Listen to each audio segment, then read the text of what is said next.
The Mind and Soul Gallery and Studios in downtown Toledo, Ohio, inside the historic Gardner Building, is taking shape.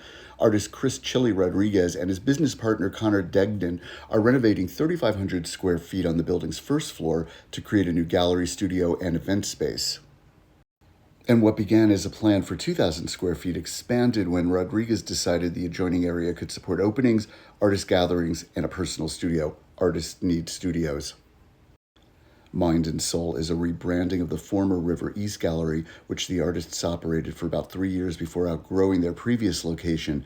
After rising rent costs, they chose to move on and invest in a space that offered more flexibility and creative control. The renovation is entirely self-funded, with the artists handling the work themselves, and during the process they uncovered marble floors beneath old carpeting and restored them as part of the gallery's main room. Space will also include multiple artist studios and a future gift shop. The gallery is expected to open in April with a group exhibition, live music, and food trucks. Its location in the Gardner Building places it within a site deeply connected to Toledo's art history, including an early home of the Toledo Museum of Art. And projects like Mind and Soul reflect a larger trend across Ohio.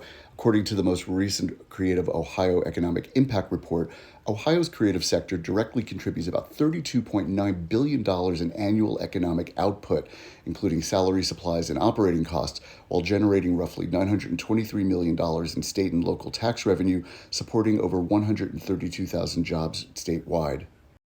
Projects like Mind and Soul reflect a larger trend across Ohio. Sustained support for artists and arts organizations help the creative sector generate billions of dollars in state economic impact.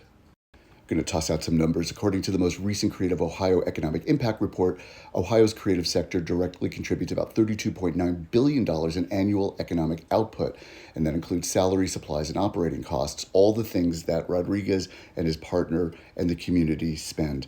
And that generates about roughly $923 million in state and local tax revenue, supporting over 132,000 jobs statewide. And when you include indirect and induced efforts like spending by suppliers and workers, like the food trucks that they're going to have at their opening in April, the total economic impact grows to around $63.3 billion and nearly 292,000 jobs across the state. It's good news for Rodriguez and his business partner, good news for the community, good news for the state. You can read the full story at MidwestAgenda.com, and if you have art news, an event, or project listing you'd like to share, submit a listing right at the top of the page. Go ahead and send us yours, because art in the Midwest matters, and so do you. Have a great day. Thanks. Bye.